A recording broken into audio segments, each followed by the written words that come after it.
I hope आप सभी अच्छे होंगे। और देखिएगा, आप सीटेट रीट एमपीटेट एग्जाम के लिए प्रस्तावित आपका एग्जाम्स हैं उनकी तैयारी कर रहे होंगे। देखिएगा, CTET MPTET REET UPTET SuperTET exam की तैयारी कर रहे हैं तो देखिएगा चैनल को सब्सक्राइब करके बेल बटन के अंतर्गत ऑल नोटिफिकेशन ऑन करेंगे ताकि सभी वीडियो कोर्स आपको टाइम टू टाइम मिलते रहे। डेली लाइव क्लास शाम को 6 बजे रहती है, ज़रूर आप ज्वाइन करिए। एमपीटेट फुल कोर्स आपका एवीएस से संबंधित लेना चाहते हैं तो आपका बहुत ही कम प्राइस पर आप ले सकते हैं इसको। लिंक डिस्क्रिप्शन में है, पूरी जानकारी आपको मिल जाएगी वहाँ पर।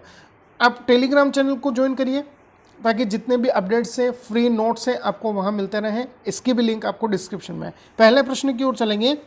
आपका पर्यावरण से संबंधित देखिएगा मोस्ट इंपोर्टेंट जितने भी क्वेश्चन हैं उनको डिस्कस कर रहे हैं ताकि आप 30 में से 30 नंबर आसानी से ले सकें। पहला क्वेश्चन आपके लिए है, शेयर कर दीजिए और लाइक करना है वीडियो को। पर्यावरण अध्ययन के संदर्भ में बोझ के बिना सीखना क्या बताता है? यहाँ पर देखिए क्वेश्चन है, बोझ के बिना सीखना मतलब बच्चे के ऊपर बर्डन न हो, इस तरह से आपका यह क्वेश्चन है, बताइएगा। तो बिल्कुल सही है, स्कूल बैग का जो वजन है वो कम होना, ऐसा समझ में बोझ के बिना सीखना इसका मतलब है। ध्यान रखिएगा। देखिएगा, आपने देखा होगा अक्सर जो प्राइवेट स्कूल्स में बच्चे जाते हैं तो उनका बैग कितना भारी होता है, उनके वजन से भी उसका जो वेट है, बैग का वजन है, वो आपका भारी नजर आता है। इतने वो बुक्स ले जाते हैं, बर्डन्स ले जाते हैं फालतू का। तो यहाँ पर स्कूल बैग का कम वजन होना ये इंगित करता है, ध्यान रखिएगा। बी ऑप्शन यदि आप टिक कर रहे हैं तो बहुत अच्छे। चलिएगा, क्वेश्चन नंबर सेकंड आपके लिए है, वेरी वेरी इंपॉर्टेंट। विद्यालय में मिड डे मील के समय के लिए कौन सा सबसे बेहतर विकल्प हो सकता है? बताइएगा।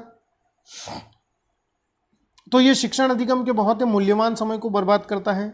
शिक्षण अधिगम से इसका कोई लेना देना नहीं है। या एवीएस शिक्षण अधिगम के लिए एक अच्छा शिक्षण अधिगम का अवसर है, या उन बच्चों के लिए जो विद्यालय में खाली पेट आते हैं? बताइएगा क्या हो सकता है आंसर। तो देखिएगा, मिड डे मील के समय में देखिएगा जब बच्चा खाना खाते हैं, खाना खाने की जो एक्टिविटी पूर्ण करने के बाद आपका एक अच्छा समय होता है, बच्चे फ्री माइंड होते हैं। कई विद्यालयों में खाना खाने के बाद रेस्ट होती है जिसमें बच्चे खेलते हैं, तो वहाँ पर एक्टिविटीज़ के माध्यम से हम और अच्छा बच्चे में दे सकते हैं, कुछ भी आपका गतिविधि आधारित जो कौशल हैं उनको विकसित कर सकते हैं। तो यहाँ पर सी ऑप्शन के लिए जाएंगे, या एवीएस शिक्षण अधिगम के लिए एक अच्छा शिक्षण अधिगम का अवसर हो सकता है। बिल्कुल सही जवाब होगा सी ऑप्शन। चलिएगा, नेक्स्ट क्वेश्चन है, बालिकाएं बालकों की तुलना में कमजोर है। यह एक ब्लैंक दिया है, अंधविश्वास है, मिथ्य है, रूढ़िबद्ध धारणा है, या वैज्ञानिक तथ्य है? बताइएगा। तो बिल्कुल सही है, यह आपका रूढ़िबद्ध धारणा है। ऐसा समझ में, यह आपका जेंडर बाइज जो होता है उसको बढ़ावा देता है कि बालक या बालिका में आप अंतर कर रहे हैं, यहाँ पर कमजोर है एक पक्ष। इस तरह से क्वेश्चन आपसे पूछा जाएगा एग्जाम में, ध्यान रखिएगा। सी ऑप्शन अपना सही होगा। चलिएगा, नेक्स्ट क्वेश्चन है, बाला का पूरा रूप क्या है? बताइएगा, बहुत इंपॉर्टेंट क्वेश्चन है यह। तो यहाँ पर देखिएगा, बाला का आपसे फुल फॉर्म पूछा है तो यहाँ पर सही आंसर के लिए जाएंगे। देखिए डी ऑप्शन अपने को टिक करना है, अधिगम सहायक के रूप में बिल्डिंग। मतलब ये होता है आपका कि जो आप सीख रहे हैं, बिल्डिंग एज लर्निंग एड जिसे हम कहते हैं, तो ये क्या करता है कि हमारे स्कूलों में बच्चों के लिए और ज़्यादा आपका मोर जो फ्रेंडली नेचर है, चाइल्ड फ्रेंडली जो नेचर्स हैं उसको यह बढ़ावा देता है। इसमें जो भी आपका संसाधन है, आप किस तरह से उनका उचित प्रयोग करके बच्चों को अपना सर्वश्रेष्ठ देंगे, उनके सर्वांगीण विकास में आप मदद करेंगे। तो अधिगम सहायक के रूप में बिल्डिंग का कार्य करता है यह। ऐसा समझ में, इसको देखिएगा, राइट टू एजुकेशन एक्ट 2009 में क्या किया गया है कि जो आपका सबके लिए शिक्षा, राइट टू एजुकेशन है, उसके अंतर्गत इसको आपका रखा गया है विद्यालयी पाठ्यक्रम में। ऐसा समझ में। चलिएगा, नेक्स्ट क्वेश्चन के लिए चलते हैं। ईवीएस कक्षा में समूह में सीखने का क्या उद्देश्य है? बताइएगा, बहुत ही इंपॉर्टेंट है, क्वेश्चन आपको मिल सकता है, बार बार रिपीट कर रहे हैं इस क्वेश्चन को। तो बिल्कुल सही है। देखिएगा, समूह में सीखना, समूह मतलब ग्रुप है बच्चों का। ऑप्शंस पढ़ लीजिए। तो यहां पर डी ऑप्शन आप टिक कर रहे हैं, सहयोग में बढ़ावा। बिल्कुल, कोऑपरेशन बढ़ता है बच्चों के बीच में, प्रत्येक बच्चे को सक्रिय रूप से भाग लेने और सीखने में सक्षम बनाता है। बिल्कुल, ग्रुप टीचिंग क्या होता है, या समूह में आप कोई भी प्रोजेक्ट वर्क वगैरह देते हैं तो प्रत्येक बच्चा देखिएगा अपना कुछ ना कुछ पार्ट देता है उसमें, चाहे आप क्रिएटिव हो या कुछ आपका सोल्व कर रहे हैं आप। तो प्रत्येक बच्चा एक्टिव रहेगा, सहयोग कोऑपरेशन बढ़ेगा और सीखने में भी सक्षम बनेंगे सभी बच्चे, ये ध्यान रखिएगा। चलिएगा नेक्स्ट क्वेश्चन है, क्वेश्चन बहुत इंपॉर्टेंट। पर्यावरण अध्ययन पाठ्यक्रम बच्चों की समग्र शिक्षा का कारण बन सकता है यदि वह विषयगत है, एकीकृत है, समावेशी है या सभी के लिए जाएंगे, बताइएगा। तो बिल्कुल सही है। देखिएगा पाठ्यक्रम जो है बच्चों की समग्र शिक्षा मतलब सर्वांगीण विकास की ओर कहीं ना कहीं जा रहे हैं, तो यह विषयगत भी हो सकता है जिससे बच्चे जो है पूरा अच्छे ढंग से सीखे कि क्या हमारे सिलेबस में है, उनकी आयु क्षमता और रुचि के अनुसार। एकीकृत पाठ्यक्रम मतलब या आपका एकीकरण मतलब होता है कि सभी जो विषय हैं सभी विषयों के अध्यापक भी मिलकर आपका बच्चे के विकास में अपना योगदान देते हैं। समावेशी वातावरण हो, सभी बच्चों को समान रूप से आप ट्रीट करें, सभी के लिए जाएंगे, डी ऑप्शन सही होने वाला है। चलिएगा नेक्स्ट क्वेश्चन है, निम्नलिखित में से कौन सी ईवीएस कक्षा में गतिविधि है, बताइएगा। शामपट का उपयोग है, चित्र पढ़ना है, फील्ड भ्रमण, ये सभी। लाइक कर दीजिए वीडियो को, देखिएगा यहाँ तक आ गए हैं और पूरा वीडियो देखिएगा। चलिएगा बहुत अच्छे हैं। यहाँ पर सही आंसर है, गतिविधि की बात करें तो देखिए शामपट का उपयोग करना भी एक एक्टिविटी या गतिविधि है, चित्र पढ़ना हो सकता है, फील्ड भ्रमण कहीं घूमने जा रहे हैं आप, सभी के लिए जाएंगे, डी ऑप्शन सही होगा। चलिएगा नेक्स्ट क्वेश्चन है, भारत में ठंडे रेगिस्तान मानसून से प्रभावित क्यों नहीं होते हैं, बताइएगा। क्वेश्चन आपने पहले जो कोर्स देखा होगा उसमें पूछा है ठंडे रेगिस्तान का क्षेत्र कहाँ है, मैंने पूछा था आपसे। तो ठंडा रेगिस्तान भारत में देखिएगा लद्दाख के अंतर्गत है, ध्यान रखिएगा। तो यहां पर पूछा है ठंडे रेगिस्तान मानसून से प्रभावित क्यों नहीं होते हैं, बताइएगा। तो देखिएगा यहां पर सही आंसर होने वाला है, ठंडे रेगिस्तानों में आपको देखिएगा हवा बहुत ही ज्यादा आपका कम होती है, ध्यान रखिएगा, इसलिए ये आपका प्रभावित नहीं होते हैं, ध्यान रखिएगा। सॉरी यहां पर देखिएगा हवा पतली नहीं, ये कारण नहीं हुआ, सी ऑप्शन नहीं, बी ऑप्शन होगा। ठंडे रेगिस्तान हिमालय की वृष्टि छाया में होते हैं इसलिए मानसून से यह प्रभावित नहीं होते हैं। आया समझ में, बी ऑप्शन टिक करिएगा, पढ़ने में थोड़ा गलती हो गई, बी ऑप्शन टिक करना है, ध्यान रखिएगा। चलिएगा नेक्स्ट क्वेश्चन है, रंजना चाहती है कि उसके छात्रों को पेड़ों के संरक्षण के लिए संवेदनशील बनाया जाए, निम्नलिखित में से कौन सी ऐसी या ऐसा करने की सबसे उपयुक्त रणनीति हो सकती है। पेड़ों के संरक्षण के प्रति बच्चों में जागरूकता है, बच्चे पेड़ों के प्रति संवेदनशील बच्चे कि पेड़ नहीं होंगे तो हमारा जीवन भी नहीं होगा, इस तरह से महत्वता बताना है पेड़ों की। तो देखिएगा बच्चों को एक पौधे को अपनाने और उसे पोषित करने में मदद करना, कक्षा में बहस आयोजित करना कि पेड़ क्यों आवश्यक है, पेड़ों के संरक्षण के बारे में समूह चर्चा करेंगे या पोस्टर बनवाएंगे, बताइएगा क्या सही रणनीति होने वाली है रंजना की कक्षा के लिए। तो बहुत अच्छे हैं, यहाँ पर पहला ऑप्शन आप टिक कर रहे हैं, बच्चों को एक पौधे को अपनाने और उसे पोषित करने, उसकी देखभाल करने के लिए कहेंगे, तभी बच्चे यहाँ पर पौधों के संरक्षण के प्रति संवेदनशील बनेंगे। आया समझ में। चलिएगा नेक्स्ट क्वेश्चन आपके लिए है, भारत में किस क्षेत्र में स्थानांतरित खेती का प्रचलन है, खेती से रिलेटेड क्वेश्चन आपसे पूछे जाएंगे। दक्षिण पूर्वी क्षेत्र है, उत्तर पूर्वी क्षेत्र है, दक्षिण क्षेत्र है या उत्तर पश्चिम क्षेत्र होगा, बताइएगा। स्थानांतरित खेती जहां पर आपका प्रचलन में है, तो बिल्कुल सही जवाब है उत्तर पूर्वी क्षेत्र में।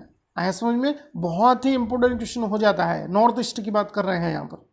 आया समझ में, मेघालय, मणिपुर, अरुणाचल प्रदेश, इस तरह के क्षेत्र यहाँ आते हैं। चलिएगा नेक्स्ट क्वेश्चन है, नदी बांधों से उत्पन्न जल विद्युत के लिए निम्नलिखित में से कौन सा कथन सत्य नहीं है, बताइएगा। ये एक तरह से बांधों, जो बांध बना रहे हैं हम नदी के ऊपर, उसी से ये आपका एक इसमें इफेक्ट है या कारण बताना है अपने को कि क्या सत्य नहीं हो सकता है, बताइएगा। तो बांध स्वदेशी लोगों को अपनी नदी की जीवन रेखाओं से अलग करते हैं, फिर बांध टिकाऊ विकास को प्रोत्साहित करते हैं, यह पानी या हवा को प्रदूषित नहीं करता है, या जल विद्युत सुविधाओं से बड़े पर्यावरणीय प्रभाव हो सकते हैं। तो कौन सा सत्य नहीं है, तो देखिएगा बांध कभी भी टिकाऊ विकास को प्रोत्साहित नहीं करेंगे। आया समझ में, कभी कभी ऐसा होता है कि ज़्यादा वर्षा होने से बांध का जो पानी का स्तर है वो बढ़ जाता है, तो यहाँ पर जो लोग हैं या जो भी जनता आपका आसपास रह रही है बांध के, उसको विस्थापित होना पड़ता है, जगह को छोड़ना पड़ता है, तो टिकाऊ विकास यहाँ से नहीं होगा। ऐसा समझ में, ध्यान रखिएगा। चलिएगा नेक्स्ट क्वेश्चन आपके लिए है, प्राथमिक कक्षा को रामायण प्रकरण पढ़ाना चाहते हैं, इसके लिए सर्वश्रेष्ठ विधि कौन सी होगी, बताइएगा। तो देखिएगा प्राथमिक कक्षा में रामायण को कहानी विधि के माध्यम से ही हम बच्चों को सिखाएंगे, इतना आया समझ में? चलिएगा, बहुत अच्छे। नेक्स्ट क्वेश्चन है, पर्यटन का पर्यावरण अध्ययन में महत्वपूर्ण स्थान है क्योंकि पर्यटन के माध्यम से क्यों हम बच्चों को कहीं आपका ऐतिहासिक स्थल वगैरह या कहीं घूमने ले जाते हैं, इसका महत्व क्या है? तो यह प्रत्यक्ष अनुभव स्थायी होता है, छात्रों के लिए पर्यटन मनोरंजन का काम करता है, अध्यापकों के लिए सुविधाजनक होता है, या छात्रों में सामाजिकता का विकास होगा, यहाँ से बताइएगा।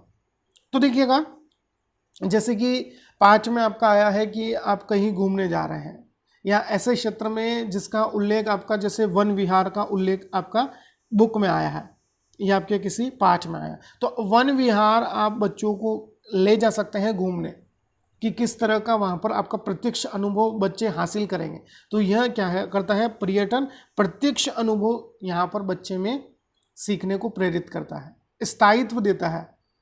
आया समझ में? पहला ऑप्शन टिक करिएगा। चलिएगा, नेक्स्ट क्वेश्चन है, इनमें से कौन सा पतन या बंदरगाह कहेंगे से पूर्वी तट पर स्थित है जो अंतःस्थलीय तथा अधिकतम गहराई का पतन है तथा पूर्ण रूप से सुरक्षित है? बताइएगा। देखिएगा, सबसे गहराई वाला पतन है यह चेन्नई, विशाखापट्टनम, पारादीप या मंडीदीप? बताइए। तो बिल्कुल सही है। देखिएगा, विशाखापट्टनम जो है पूर्वी तट पर स्थित है, ऐसा समझ में? अंतःस्थलीय है और अधिकतम गहराई वाला पतन है यह, और पूर्ण रूप से सिक्योर्ड है, ये ध्यान रखिएगा, बहुत इंपॉर्टेंट है। चलिएगा, नेक्स्ट क्वेश्चन है, भारत में बाढ़ की चेतावनी कौन देता है? सिंचाई एवं बाढ़ नियंत्रण विभाग है, केंद्रीय जल आयोग, जल संसाधन विभाग, या सभी होंगे? बताइए। तो बाढ़ की चेतावनी सिंचाई एवं बाढ़ नियंत्रण विभाग होगा। आया समझ में? पहला ऑप्शन अपने को टिक कर लेना है यहाँ से। चलिएगा, नेक्स्ट क्वेश्चन आपके लिए है, निम्नलिखित में से कौन सी आपदा पर्यावरणीय ह्रास के कारण उत्पन्न होती है? बताइएगा। भूस्खलन है, बाढ़ एवं सूखा, वनों की आग, या सभी होंगे? बताइए। तो बिल्कुल सही है। देखिएगा, पर्यावरणीय ह्रास के कारण, पर्यावरण के कारण होता है, तो ये भूस्खलन, बाढ़ एवं सूखा है, वनों की आग, सभी के लिए जाएंगे। डी ऑप्शन टिक करिएगा यहाँ से।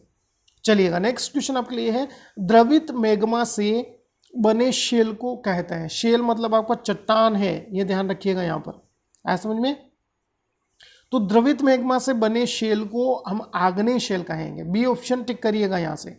चलिएगा, नेक्स्ट क्वेश्चन है, विद्यालय किस रणनीति द्वारा विद्यार्थियों में पर्यावरण के प्रति जागरूकता पैदा कर सकते हैं? खेलकूद के द्वारा, परीक्षाओं द्वारा, पाठ्यक्रम एवं सहगामी क्रियाओं द्वारा, या इनमें से कोई नहीं? बताइए। तो बिल्कुल सही है। देखिएगा, पर्यावरण के प्रति जागरूकता पैदा करना है तो पाठ्यक्रम और इसके अलावा जो सहगामी क्रियाएं या सहशैक्षिक नॉन कोलास्टिक जो एक्टिविटीज होती हैं उनके माध्यम से हम यह कार्य कर सकते हैं। आया समझ में? सी ऑप्शन अपने को टिक करना है। विभिन्न गतिविधियां यहाँ पर हम कर सकते हैं पर्यावरण के प्रति जागरूकता पैदा करने में।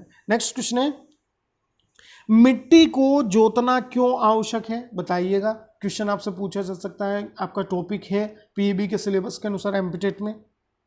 तो यहाँ पर देखिएगा, मिट्टी को हम क्यों जोतते हैं? तो यहाँ पर इससे मिट्टी के अंदर के जो पोषक तत्व है, बिल्कुल देखिएगा, पूरी जो मिट्टी है ये आपका उलट पुलट हो जाती है। जैसे ये ऊपरी सतह है ये आपका नीचे चली जाएगी और नीचे की जो मिट्टी है ये आपका ऊपर आ जाएगी। तो जो भी पोषक तत्व होते हैं मिट्टी के अंदर के वो आपका ऊपर आ जाता है, जिससे कि फसल में आपका वृद्धि होती है और अच्छी फसल आपका होगी। आए समझ में? चलिएगा, नेक्स्ट क्वेश्चन है, भारत में समृद्ध वनस्पति जात और प्राणी जात के बारे में पढ़ाने के बाद फ्लोरा एवं फोना की बात की गई है, पेड़ पौधे और जंतु के बारे में। विद्यालय द्वारा प्राथमिक कक्षाओं के विद्यार्थियों को कान्हा किसली राष्ट्रीय उद्यान ले जाया जाता है। यह ब्लैंक दिया है, में विद्यार्थियों की सहायता करेगा। देखिएगा, आपने क्या किया है, विद्यालय में प्राथमिक कक्षाओं में आपका बात करें कि सभी प्रकार के जीव जंतु और प्राणी जात जो पेड़ पौधे हैं और जो जीव जंतु हैं उनके बारे में पढ़ाया है। अब क्या कर रहे हैं, आप बच्चों को कान्हा किसली राष्ट्रीय उद्यान ले जा रहे हैं, इस जो आपने बुक से पढ़ाया है सिलेबस से, उसको प्रत्यक्ष अनुभव के लिए। तो यह विद्यार्थियों के लिए किस प्रकार से सहायता करता है? तो देखिएगा, कक्षीय अधिगम को वास्तविक जीवन की स्थितियों से जोड़ने का काम करेगा, प्रकृति के प्रति सम्मान विकसित करेगा, पर्यावरण संरक्षण के लिए कौशलों के विकास में सहायक होगा, या बाहरी भ्रमण में दोस्तों के साथ एंजॉय लेने में यह मदद कर सकता है। बताइएगा। तो बिल्कुल सही है, जो हमने पढ़ाया है कक्षीय अधिगम को वास्तविक जीवन स्थितियों से जोड़ने का यह कार्य करेगा कि कौन कौन से आपका जानवर आपने बुक में पढ़े हैं और आप उन्हें प्रत्यक्ष रूप से देख रहे हैं। तो यह बच्चे में क्या करता है, उनकी वास्तविक जीवन स्थितियों से जोड़ने का काम करेगा। आया समझ में?